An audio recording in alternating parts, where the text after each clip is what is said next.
She was born into a family that reigned over 50 million souls, worshipped as a living deity, and destined by blood to be a queen in the most powerful dynasty on earth.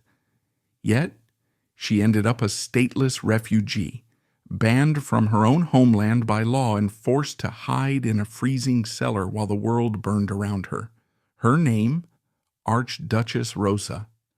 How did a woman born to touch the sky end up fighting for survival in the shadows of the very empire she was meant to rule?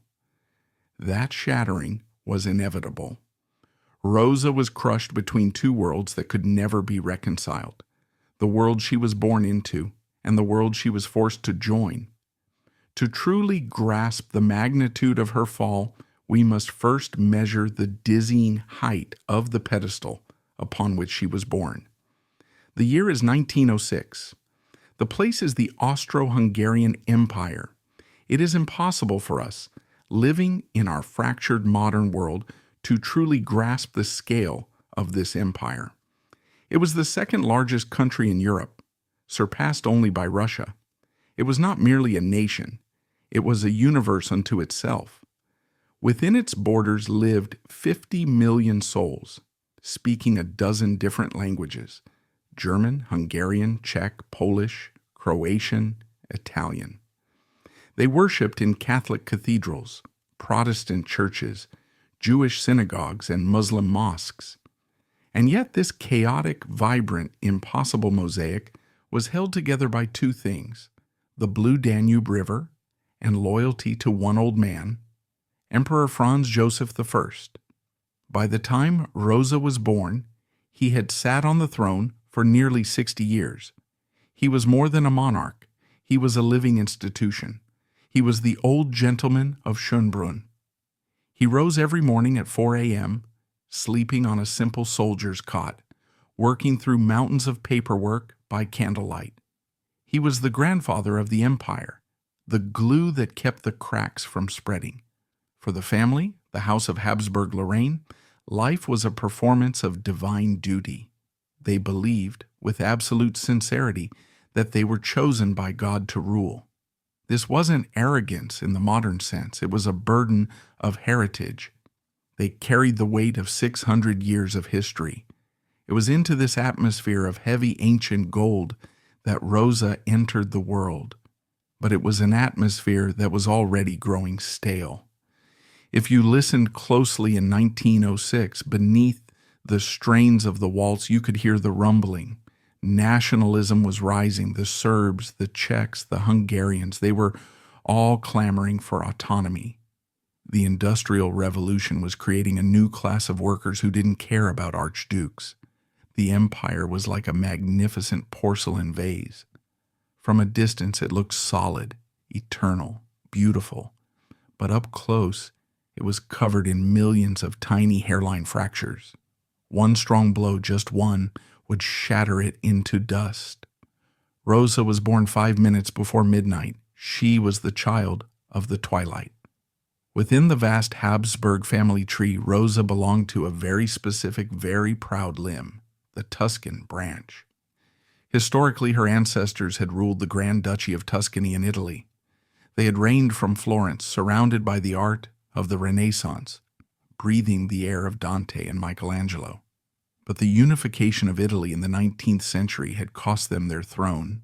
They had retreated back to Austria, exiles in their own family, yet they retained their title, Princes of Tuscany. Rosa's father was Archduke Peter Ferdinand. He was a man caught between two worlds. On one hand, he was a high-ranking general in the imperial army, a man of discipline and war. He commanded the 25th Infantry Division in Vienna. But beneath the uniform lay the soul of a Florentine artist. Peter Ferdinand was a talented painter and a composer. He loathed the rigid, suffocating court etiquette of Vienna. He found the constant bowing and scraping, the obsession with who had 16 quarterings of nobility and who had only 8 to be tiresome. He was a man who preferred the smell of oil paint to the smell of gunpowder. Her mother was no less royal. Princess Maria Cristina of Bourbon-II Sicilies. She was the daughter of the Count of Caserta, another deposed royal house from southern Italy. Think about the genetics at play here. Rosa's DNA was a map of European history: Habsburg, Bourbon, Lorraine. In her veins flowed the blood of the Sun King Louis XIV, of Saint Louis, of Maria Theresa. In the year 1906, this pedigree made her one of the most eligible, significant children in the world. It was a heritage that commanded respect from London to St. Petersburg. But heritage, as Rosa would learn, does not stop bullets, and it does not feed you when the banks collapse. Rosa's story truly begins on a crisp autumn Saturday in 1906. In the family's residence in Parsch, a quiet, leafy district of Salzburg, the Archduchess Maria Cristina went into labor. Birth in the imperial family was a matter of state. Even for a cadet branch like the Tuscans, protocols had to be observed. Witnesses had to be present. The church had to be notified immediately. When the cry of the newborn girl rang out through the villa, it was a sound of continuity. Another link in the chain: telegrams were immediately dispatched to Vienna, to the emperor. A healthy archduchess, they would have read. They took her to the font and gave her a name that weighed as much as a crown: Rosa Maria Antonia Roberta Josefa Anna Walburga Carmela Ignatia Rita de Cascia. 11 names. 11 saints invoked to protect one small life. They named her Rosa, a name that evokes beauty but also thorns. They named her Maria for the Virgin, Josefa for the Emperor, Roberta for her grandfather. She was styled Her Imperial and Royal Highness, Archduchess of Austria, Princess of Hungary and Bohemia, Princess of Tuscany. Looking at her in the cradle, her parents saw a future of balls at the Hofburg, summer vacations at Ischl, perhaps a marriage to a Prince of Bavaria or a Duke of Spain. They saw a life of protected, hallowed privilege. They could not see that within 12 years, every single title attached to that baby's name would be illegal. They could not see that the Imperial and Royal Highness would become a refugee crossing a border in the dead of night. For the first 8 years of her life, Rosa lived in the Indian summer of the monarchy. It was a golden, warm autumn before the winter set in. The family split their time between the cultural sophistication of Salzburg and the glittering court of Vienna.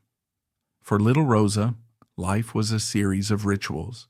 She was educated by governesses, learning French, Italian, and German before she could barely read. Religion was the bedrock of their existence. Mass was not a weekly obligation. It was a daily rhythm. She was not alone.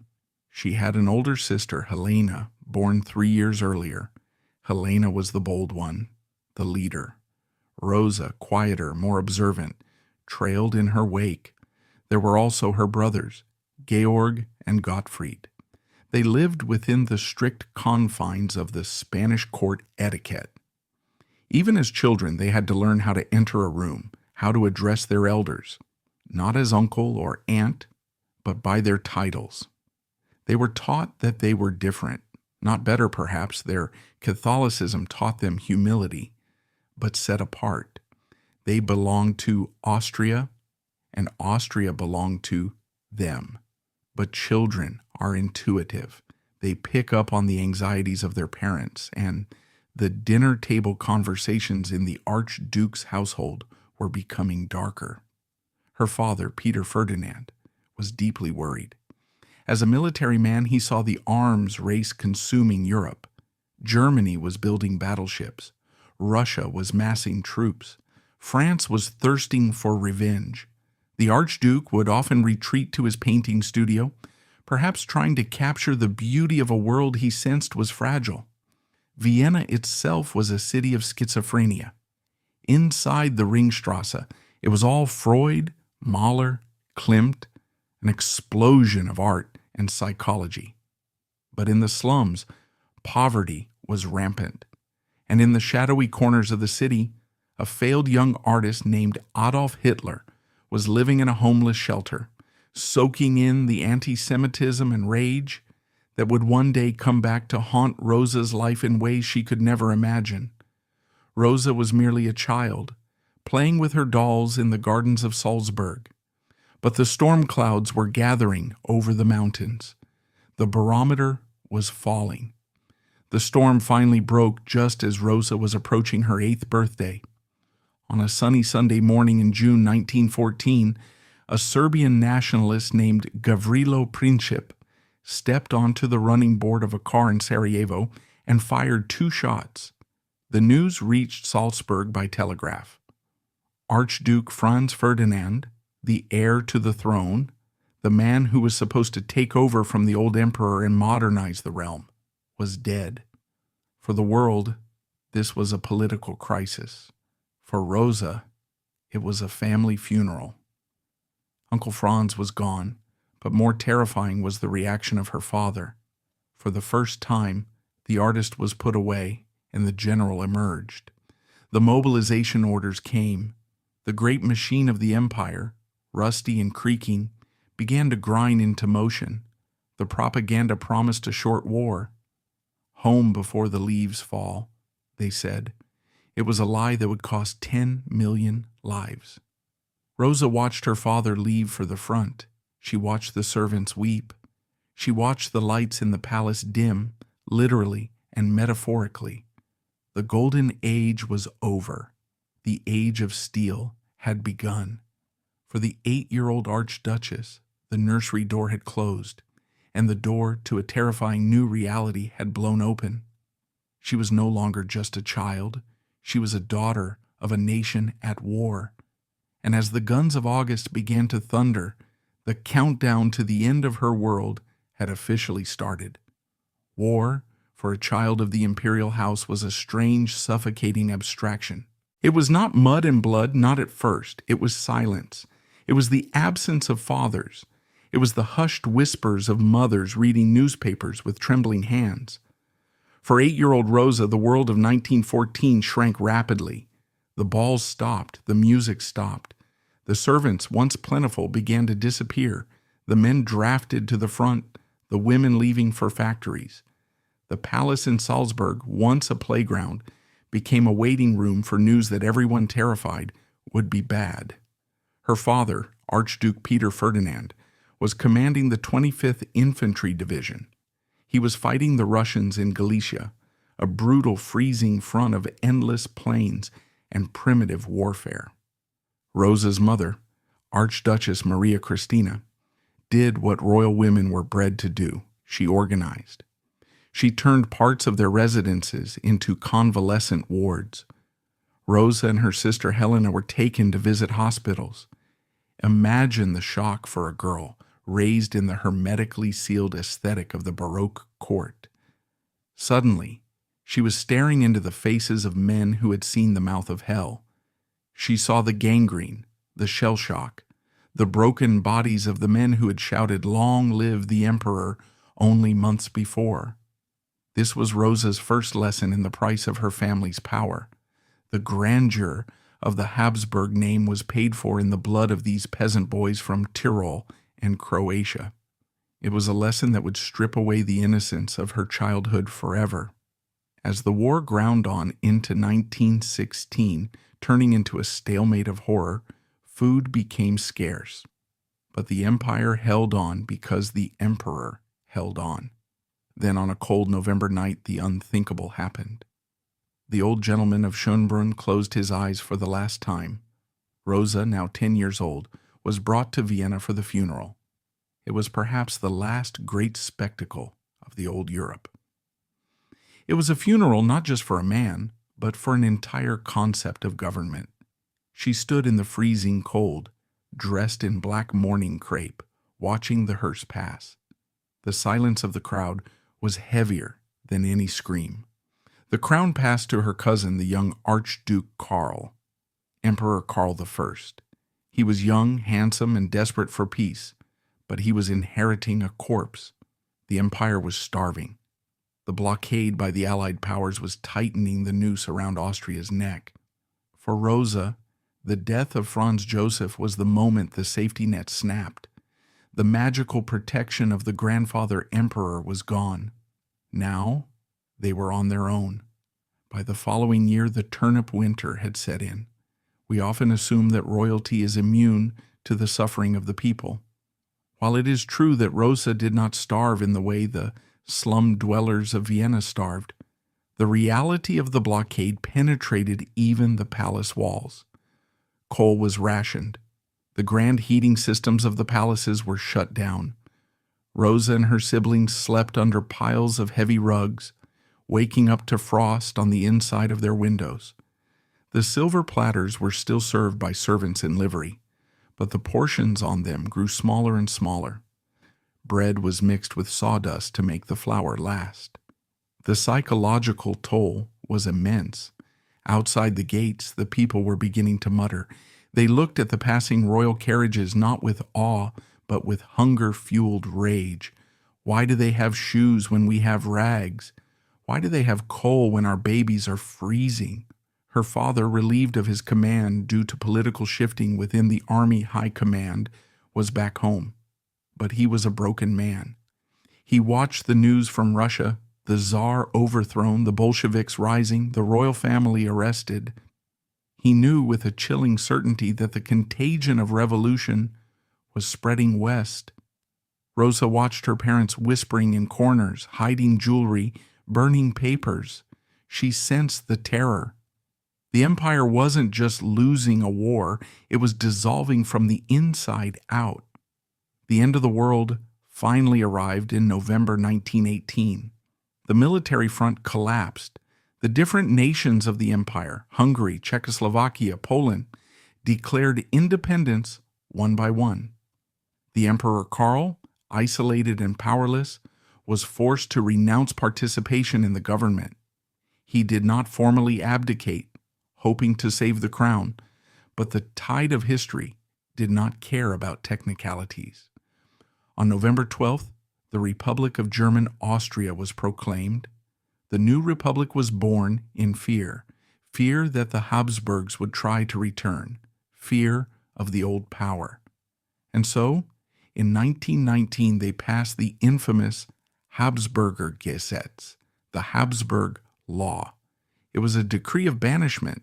It stated that any member of the House of Habsburg-Lorraine was expelled from the country unless they formally renounced their membership in the imperial house and all claims to the throne, and declared themselves loyal citizens of the Republic. For the Tuscan line, for Peter Ferdinand, this was an impossible demand. To renounce their name was to renounce their soul. It was a betrayal of God's will. They refused. And so the order came: leave, get out, or be arrested. So in the freezing early months of 1919, the 12-year-old Rosa found herself amidst a scene of chaos. Trunks are packed frantically with whatever can be carried: family Bibles, small portraits, jewelry sewn into the linings of coats. They leave under the cover of darkness. The local authorities, perhaps out of lingering respect or perhaps out of a desire to just be rid of them, facilitate a quiet departure. As the train pulled out of the station, Rosa looked back. She was leaving the only home she had ever known. She was leaving the mountains, the river, the grave of her ancestors. The journey to the Swiss border was fraught with tension. Communist militias were roaming the countryside. If the train was stopped, if they were recognized, the fate of the Russian Romanovs, executed in a cellar just months before, haunted their minds. Every slowing of the train, every screech of the brakes must have stopped their hearts. Finally, the train crossed the Rhine. They were in Switzerland. They were safe. But safety came with a terrible realization. As the wheels touched Swiss soil, they ceased to be rulers. They became tourists, refugees, historical artifacts. The imperial and royal highnesses were now just Mr. and Mrs. Habsburg, checking into a hotel, holding suitcases, with no country to call their own. Lucerne, in the early 1920s was a surreal place. It was the waiting room for the unemployed monarchs of Europe. The King of Greece was there, the Emperor Karl was there, and Rosa's family joined them. For a teenager, this transition was jarring. In Austria, she was an icon. In Switzerland, she was a curiosity. People would stare at them in the hotel lobby. Look, that's the Archduke. Look, that's the girl who would have been a princess. Rosa's education continued, but the curriculum changed. She wasn't learning how to rule anymore. She was learning how to survive. Her mother, Maria Christina, was a force of nature. She kept the family's morale up. She insisted that they maintain their dignity. We may have lost our palaces, she would say, but we have not lost our manners. But dignity doesn't pay the hotel bills. The family's assets in Austria were frozen or confiscated. They had to rely on funds smuggled out or the charity of wealthy loyalists. The vast wealth of the Tuscans was evaporating. Rosa watched her father age rapidly. The artist soldier without an army or a studio, he spent his days writing letters, petitioning courts, trying to salvage some of their property. It was a humiliation that burned slowly.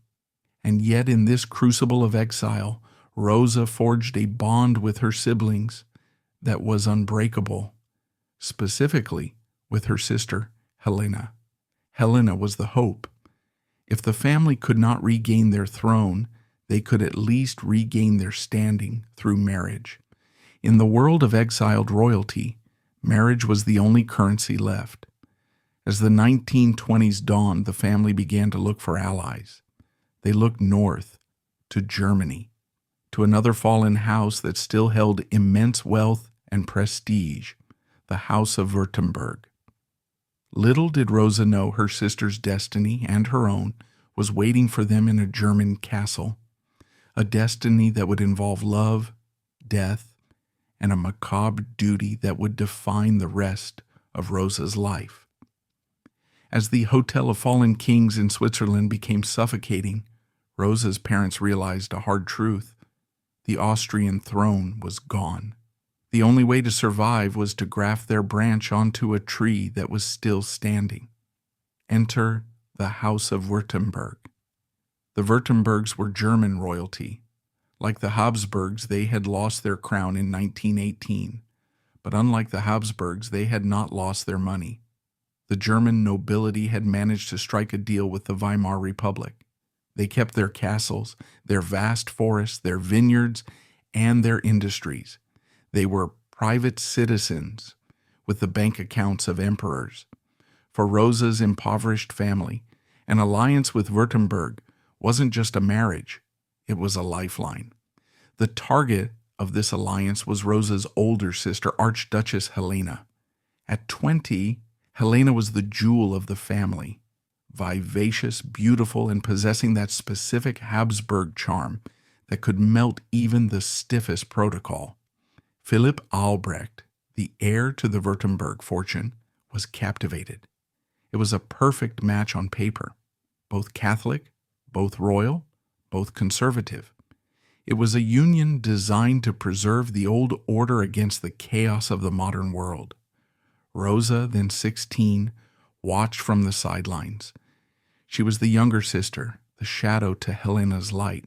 She watched the courtship with a mixture of awe and perhaps a quiet relief. Helena was the one chosen to save the family. Rosa was just the observer. The alliance was sealed on October 24, 1923 at Altshausen. For one day time stopped. The republics, the revolutions, the poverty, all of it was pushed outside the castle walls. Inside, the ghosts of the Holy Roman Empire danced once more. Rosa stood at the altar as a bridesmaid. She watched her sister exchange vows with Philipp Albrecht. She saw the relief in her father's eyes. The bond was sealed. The Tuscan branch of the Habsburgs was no longer floating adrift. They were anchored to the bedrock of Württemberg wealth. Helena became Her Royal Highness, the Duchess of Württemberg. She moved into the great castle. She had won. She had escaped the exile hotel. For Rosa, returning to Switzerland must have felt colder than before. The house was quieter without Helena's laughter. But there was hope now. The family's future seemed secure. Helena would produce heirs. The dynasties would merge. And perhaps eventually, Rosa would find her own match. But in the tragedies of the ancients, the moment of greatest triumph is often the moment the gods strike you down. Less than a year later, the news arrived. Helena was pregnant. The dynasty was working as intended. A child was coming to cement the alliance. On August 29, 1924, Helena gave birth to a daughter named Maria Christina. There was celebration in Altshausen and in Lucerne. A healthy baby. The line continued. But in the days following the birth, the silence in the castle grew heavy. Helena did not recover. She developed a fever. Her temperature spiked. The doctors whispered the dreaded words, puerperal fever, childbed fever. In the days before antibiotics, this was a death sentence. It was a cruel, agonizing way to die, the body attacking itself in the very moment it had created life. Philip Albrecht watched helplessly as his vibrant 21-year-old wife faded away. Rosa and her parents rushed from Switzerland, but they were racing against the grim Reaper. September 8th, 1924. Just 1 week after becoming a mother, Archduchess Helena died. The shock was total. It was not just a death, it was a catastrophe. The fairy tale had turned into a Gothic nightmare. The perfect alliance had lasted less than a year. Rosa stood by the open grave. She was 18 years old. She wasn't just burying a sister, she was burying her best friend, her confidant, the person who had shared every secret fear of their exile. She looked at Philip Albrecht. The Duke was broken. He was a widower at 31, left with a crying infant he didn't know how to raise. The years that followed were a gray limbo. The connection between the two families began to fray. Philip Albrecht was grieving, retreating into his religion and his estates. Rosa's parents were terrified.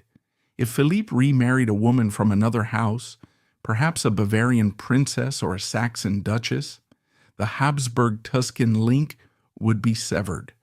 Their grandchildren would be raised by a stranger. The pressure began to build, not explicitly at first, but subtly, in the letters, in the visits. The eyes of the older generation turned toward the remaining daughter. Rosa must have felt the weight of it. She was the spare, the replacement. Imagine the psychological complexity. To comfort the man who loved your sister. To look into the eyes of a niece who has your sister's face but doesn't know her name. Rosa visited Altshausen to see the baby. She saw Philip's loneliness. She saw the empty chair at the head of the table. Did she love him? Or did she pity him? Or did she simply understand, with that terrifying Habsburg discipline, what was required of her? 4 years later, the mourning period ended, and duty called. The Duke needed a wife. The duchy needed a duchess. The baby needed a mother. The proposal, when it came, was likely not a moment of romantic passion. It was a treaty negotiation between two souls who understood duty. This practice is known by anthropologists as sororate marriage, where a sister replaces a deceased wife. In royal history, it was common. Tsar Alexander III of Russia married the fiancée of his dead brother. King George V of England did the same. But for Rosa, it was personal. She was being asked to step into a dead woman's life, to sleep in her sister's bed, to wear her sister's jewels, to raise her sister's child as her own. It required a suppression of the ego that is almost impossible for us to comprehend today. It meant accepting that she was the second choice. It meant accepting that her marriage would always be a ménage à trois with a ghost. But Rosa said yes. She said yes because she was a Habsburg. She said yes because the family needed security. She said yes because she loved the motherless child. The engagement was announced. The New York Times ran a small column. To the outside world, it was just another royal wedding. Inside the family, it was a closing of the wound. The breach was repaired. On August 1st, 1928, Rosa married Philip Albrecht. She was 21. He was 34. The photographs from that day show a stunningly regal bride. But look closely at her eyes. There is a steeliness there that wasn't present in her youth. She is no longer the girl watching from the sidelines. She has stepped into the arena. She became the Duchess of Württemberg, the mistress of Schloss Althausen. Her first act was to embrace her niece, Maria Christina. By all accounts, Rosa was a devoted mother to the girl.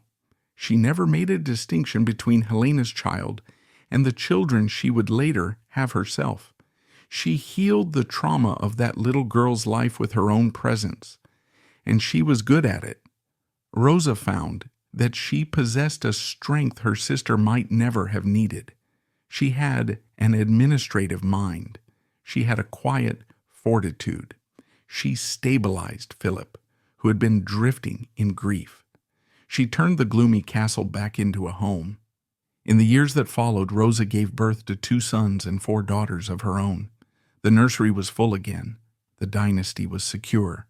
By the start of the new decade, it seemed that Rosa had achieved the impossible.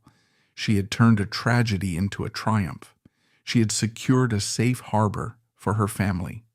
They were wealthy, respected, and isolated from the poverty that was crushing the rest of Germany. She thought the worst was over. She thought the game of fate had finally dealt her a winning hand.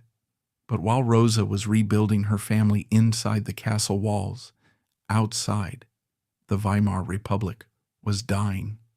The streets were filling with brown shirts. A failed painter from Austria, the man who had lived in the homeless shelters while Rosa was playing in the palace, was screaming into microphones in Munich. Rosa had married into Germany seeking safety. Instead, she had walked directly into the eye of the coming storm. The Nazi shadow was about to fall across Althausen, and this time, being a royal highness wouldn't protect her. In fact, it would paint a target on her back. While the early 1930s felt like a schizophrenia in Germany, Rosa tried to focus on her nesting years. She was busy filling the nursery. In quick succession, she gave birth to a new generation, Helene in 1929, Ludwig in 1930, Elizabeth in 1933. But Rosa was not naive. She read the newspapers. She saw the black swastikas being painted on Jewish shop windows. She heard the radio speeches of a man whose voice sounded like a chainsaw cutting through the cultural fabric of Europe, Adolf Hitler. To the modern mind, we often lump Germans together during this period. We assume the nobility welcomed Hitler as a bulwark against communism. And while some did, seduced by his promises of national restoration, the House of Württemberg stood apart. Rosa's husband, Philip Albrecht, was a man of the old Germany. He was a devout Catholic, a monarchist, and a traditionalist. He viewed the Nazis not as saviors, but as brown-shirted Jacobins, vulgar, godless revolutionaries who threatened the church and the rule of law just as much as the Bolsheviks did. And Hitler? Hitler hated them back. Specifically, Hitler loathed the Habsburgs. In Mein Kampf, he wrote with vitriol about the mongrel Austro-Hungarian Empire. He hated the cosmopolitan, multi-ethnic nature of Rosa's family. To the Nazis, Rosa wasn't a German princess. She was a representative of the corrupt system they wanted to destroy. When Hitler became chancellor in January 1933, the temperature in the palace dropped overnight. The golden cage was no longer just isolating. It was becoming dangerous. The conflict began with symbols. The Nazis were obsessed with iconography. They demanded that all public buildings and even private residences of note fly the swastika flag on national holidays. For Philipp Albrecht and Rosa, this was a moral line they could not cross. The swastika was a pagan symbol. It represented a regime that was already beginning to dismantle Catholic schools and youth organizations. Philipp Albrecht refused to fly the flag. In 1933, this was an act of breathtaking defiance. It wasn't just stubbornness, it was dangerous. The Salvera roaming the streets, beating up dissenters with impunity. Local Nazi officials in Stuttgart were furious. They viewed the Duke's refusal as a public insult to the Führer. Rumors began to circulate. The Duke is a traitor. The Austrian wife is influencing him. The tension boiled over into violence. We have accounts from royal archives and local histories that paint a terrifying picture. On several occasions, Nazi thugs gathered outside their residence, shouting threats. Rocks were thrown. There is a persistent historical account, often hushed up in later years, to preserve dignity, that Philipp Albrecht was physically accosted by SA men in the street. They didn't care about his title. To them, he was just a reactionary obstacle. Imagine Rosa's terror. She had already lost her childhood home to revolution. She had lost her sister to disease. Now she was watching a mob gather for her husband. She had 3 small children and her stepdaughter to protect. She realized that Stuttgart, the capital city, the seat of their power, was no longer safe. They were too visible. They were fish in a barrel. In 1934, the decision was made. The family would leave the glare of the city. They retreated to Schloss Altshausen. Altshausen was not a vacation home. It was the ancestral seat, a former commandery of the Teutonic Knights. It was a fortress. Here, deep in the Catholic countryside of Swabia, the population was still loyal to the Duke. The local farmers and villagers were more likely to tip their hats to Philip than to the local Nazi Gauleiter. But this move was a double-edged sword. It provided physical safety, yes, but it also marked the beginning of their internal exile. Rosa effectively vanished from public life. The balls, the charity galas, the visits to the opera, it all stopped. They turned the castle into a self-contained world. They grew their own food. They schooled the children inside the walls. It was a return to the Middle Ages. The lord and lady locked in their keep, waiting out the plague. Inside the walls, Rosa created a bubble of normalcy.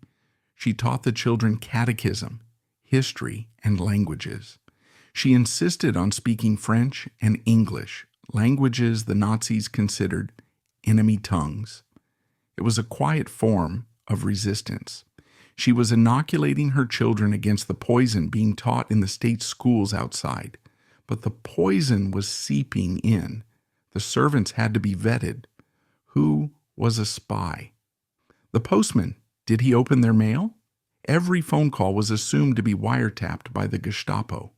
For 4 years, they lived in this twilight state. Then came the Anschluss in March 1938. The Anschluss. Hitler annexed Austria.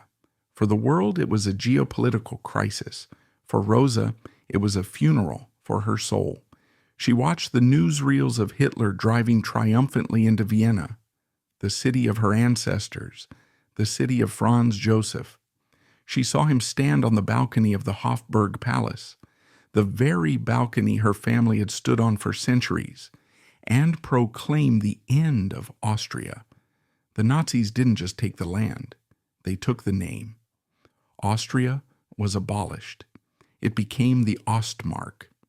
Her brother, Archduke Georg, and other Habsburg relatives still in Austria were in immediate mortal danger. The Gestapo arrested prominent monarchists the very first night. Rosa, sitting in Altshausen, was terrified for her bloodkin. She was a German duchess now, but her heart was still Austrian, and her heart was being trampled. This was the moment the fatal flaw of her existence became unbearable. She was safe only because she was silent. To speak out against the rape of her homeland would be to doom her husband and her children. She had to swallow the bile. She had to smile at the local officials when they came to inspect the estate. She had to pretend that the destruction of her family's legacy didn't tear her apart. This forced hypocrisy is the hidden tragedy of Rosa's war. When war inevitably broke out in September 1939, it coincided with another personal loss. 1 month later, in October, Philip Albrecht's father died. Philip Albrecht was now officially the Duke of Württemberg, the head of the house.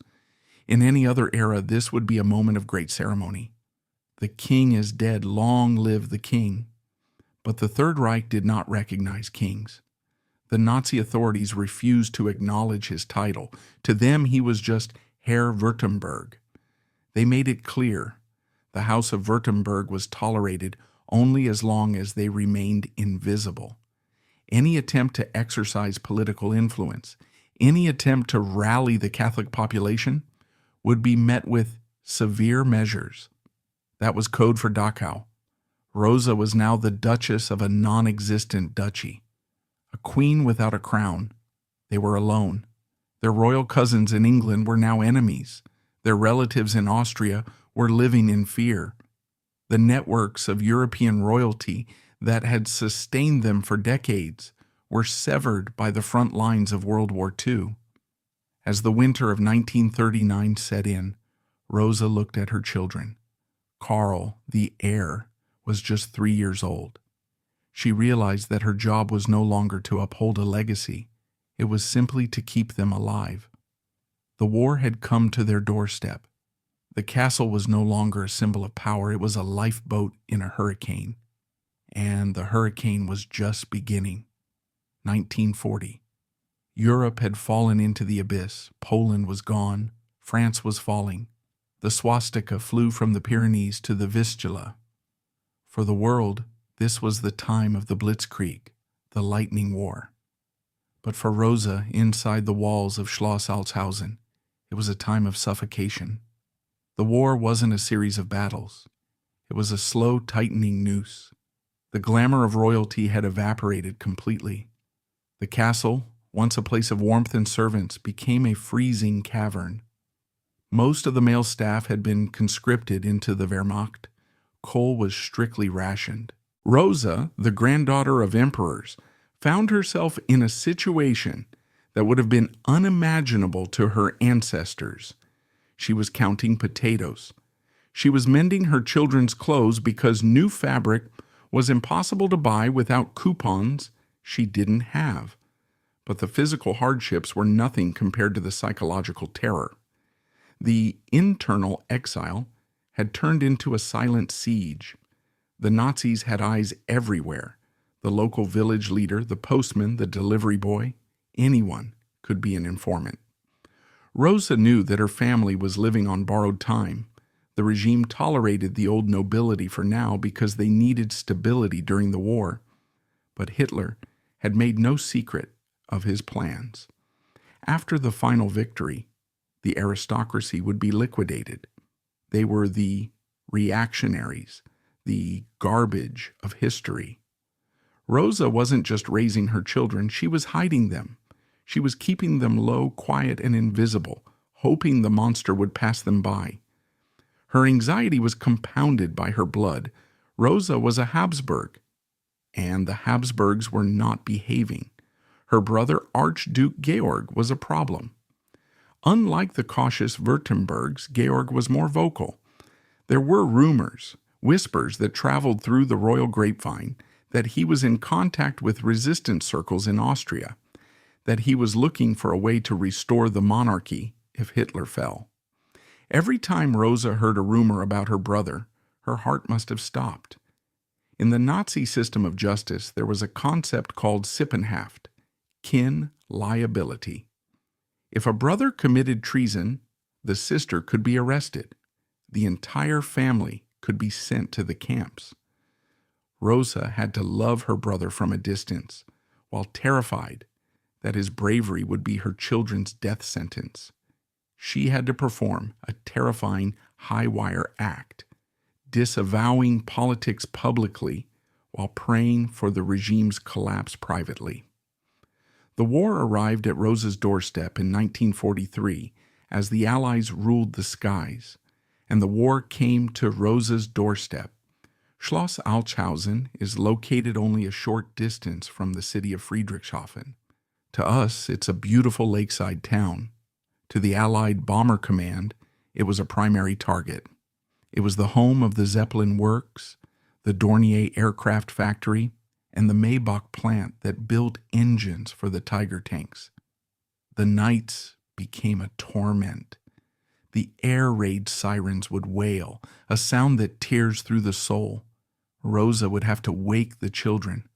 Carl, barely 7. The little girls panicked and crying. They would rush down the winding stone stairs into the crypts beneath the castle. Think of the irony. These crypts were built centuries ago to hold the bones of knights and bishops. Now they were the nursery. The ground shook. From the castle towers you could see the sky glowing red as Friedrichshafen burned.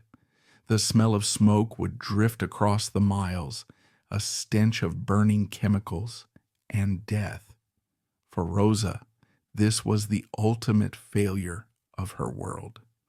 The castle walls, which were supposed to be impregnable, were useless against 1,000-pound bombs. There was no royal protection against high explosives. In the cellar, huddled in the dark, an archduchess died just as easily as a factory worker. The danger escalated dramatically after the failed plot to kill Hitler on July 20th, 1944. Stauffenberg was a Swabian aristocrat, a count, a Catholic, a man from the same social circle, the same background as Philipp Albrecht and Rosa. Hitler's revenge was biblical. He declared a war of annihilation against the blue-blooded swine. He believed the entire German nobility was part of a conspiracy to stab him in the back. The weeks following July 20th were the most dangerous moments of Rosa's life. The Gestapo was unleashed. They were looking for anyone connected to Stauffenberg, anyone who fit the profile of a reactionary Catholic noble. The House of Württemberg fit the profile perfectly. We know the Gestapo visited Altschausen. We can imagine the scene. Rosa, standing tall in her drawing room, facing men who had the power to send her entire family to a gas chamber with a single phone call. She had to be polite. She had to be calm. She had to offer tea to the murderers. Philipp Albrecht was interrogated. Why did he not fly the flag? Why were his children not in the Hitler Youth? Why did he associate with known anti-Nazis? One slip of the tongue, one display of arrogance. That was all it would have taken. They survived because they were careful. They survived because Philipp Albrecht had been smart enough not to leave a paper trail. But the threat hung over them like a guillotine blade. For the last year of the war, they slept with packed suitcases by the door, waiting for the knock that would take them away. As the illusion of German victory shattered in the winter of 1944, refugees began to flee westward. They came to Altschausen, and here we see the true steel of Rosa's character. She did not bolt the doors. The castle, which had been a fortress of isolation, became a sanctuary. She took in refugees. The ballrooms were turned into dormitories. The Archduchess became a nurse, a cook, a billeting officer. This was the fatal flaw of her class being redeemed. She had been raised to rule, but she had no subjects. Now, in the chaos of collapse, she finally found people to serve. She washed the wounds of soldiers who had fought for a regime she hated. She fed children who had lost their parents. There is a profound humanity in this image. The descendant of Maria Theresa, stripped of her glory, finding her purpose in the wreckage. She wasn't an empress. She was just a woman trying to keep warmth in a freezing world. But as the front lines drew closer, a new terror emerged. The French were coming from the west, the Americans from the south, the Russians from the east, and the SS was still in charge, threatening to execute anyone who surrendered. April 1945, the Götterdämmerung, the twilight of the gods. The French First Army was advancing through Swabia. The remaining SS units were fanatical, desperate. They threatened to turn every village into a fortress, to fight to the last man. Philipp Albrecht and Rosa were terrified that Altshausen would become a battlefield. If the SS decided to defend the castle, the Allies would shell it into rubble with the family inside. There were rumors that the SS planned to take prominent hostages, prominente, into the Alps for a final stand. The Württembergs were high on that list. For days, they lived in the cellar. The electricity was gone. The water was cut. They could hear the machine gun fire in the woods. Rosa held her youngest child, barely aware of the history repeating itself. 27 years earlier, she had fled the collapse of the Austrian Empire. Now she was huddled in the dark, waiting for the collapse of the German Reich. She was the woman who saw the end of the world, twice. Then on a morning in late April, the shooting stopped. A strange silence fell over the valley. Rosa climbed the stairs from the cellar.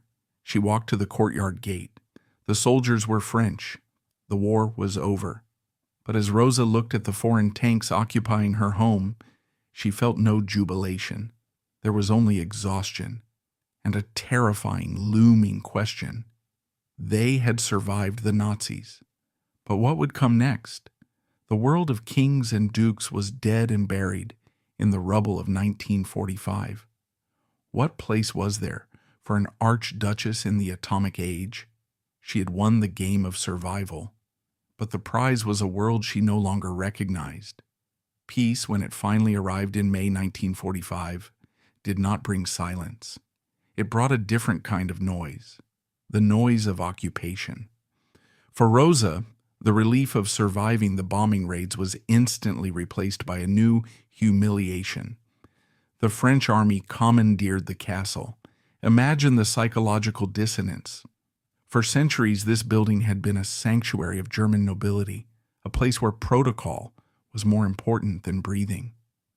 Now Rosa had to watch as foreign soldiers walked through her home with the swagger of conquerors. They requisitioned the best rooms. The family, the Duke, the Duchess, and their 6 children were pushed into a small wing of their own house. They were no longer the masters of Altshausen. They were tolerated tenants. Rosa's demeanor during these months was a study in Habsburg discipline. She forbade the children from interacting with the soldiers, not out of hatred, but out of fear and pride.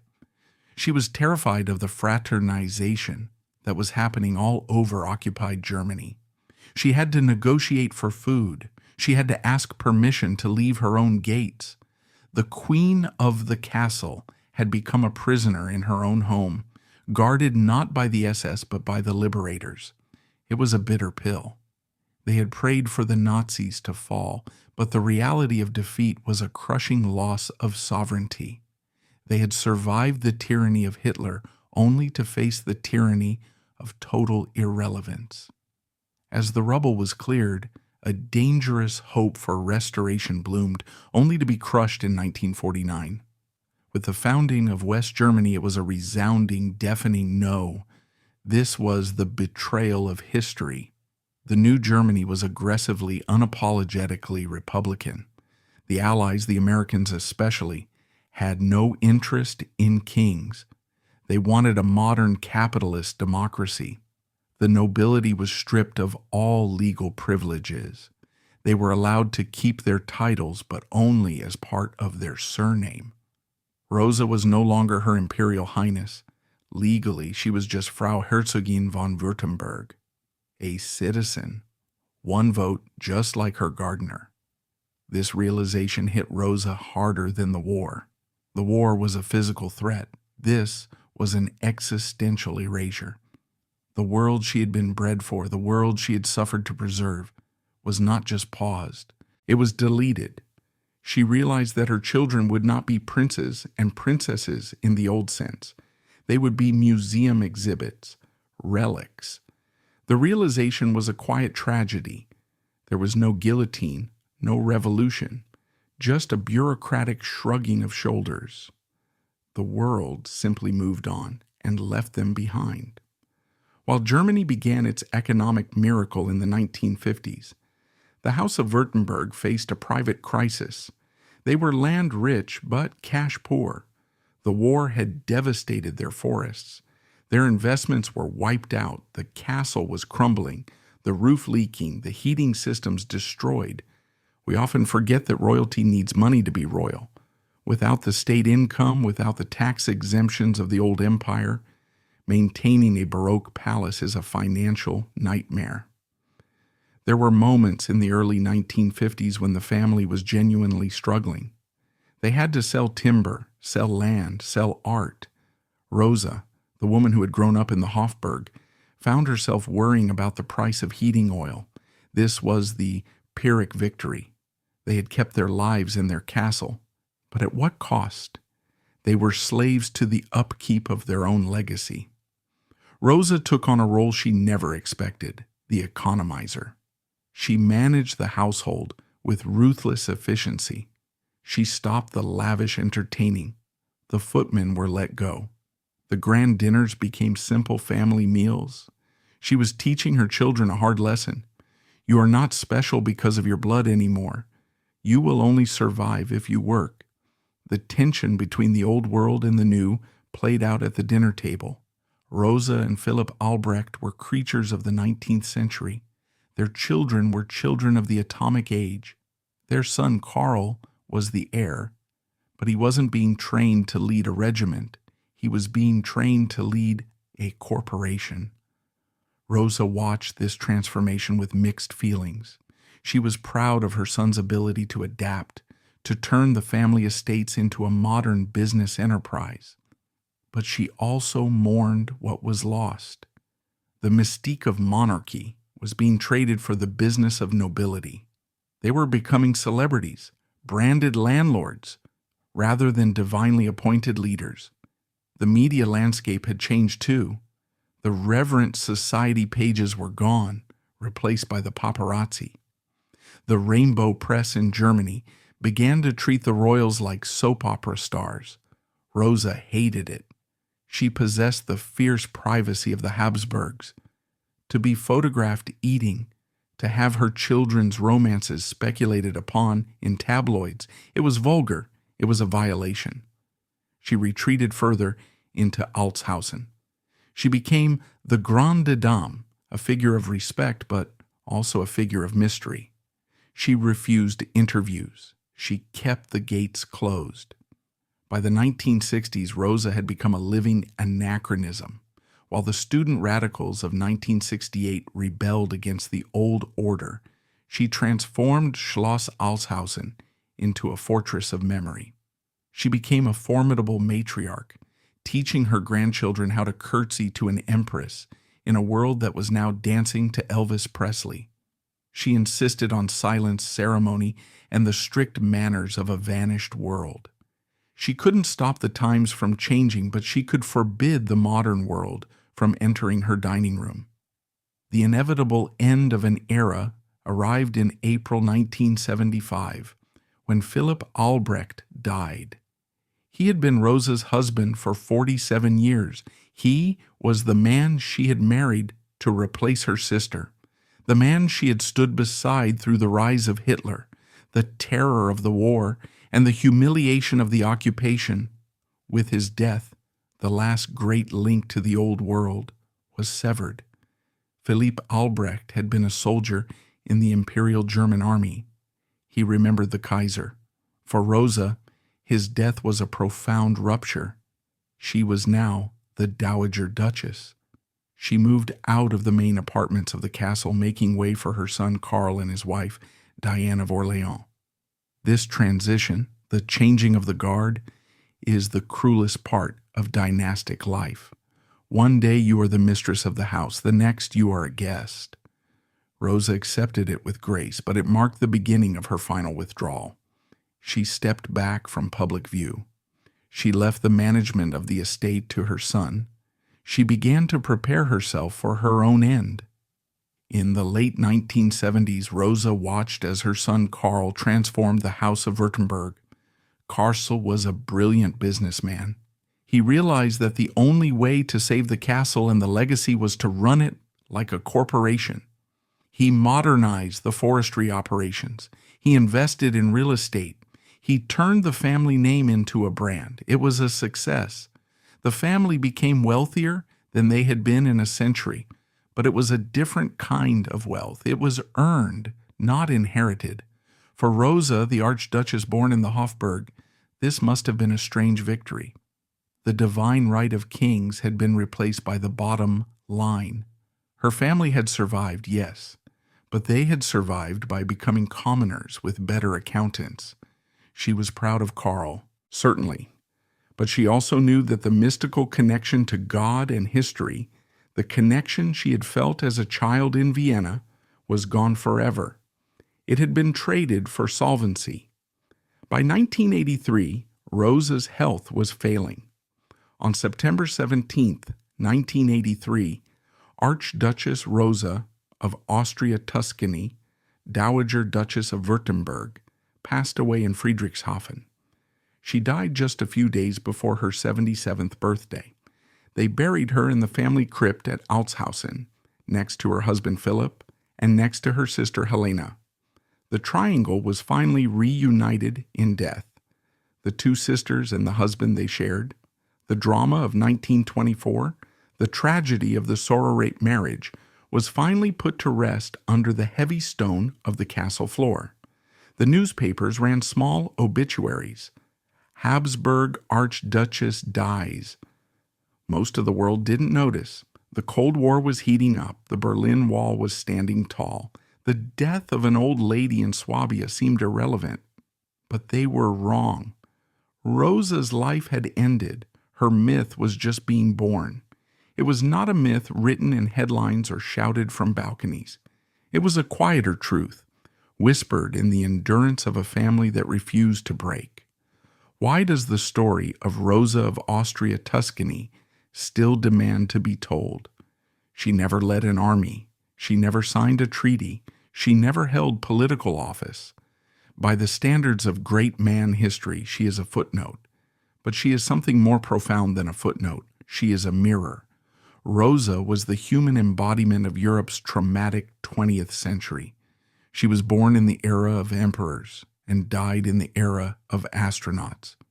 She was a woman who was given everything at birth, a name, a title, a destiny, and then had it all stripped away by the cruelty of history.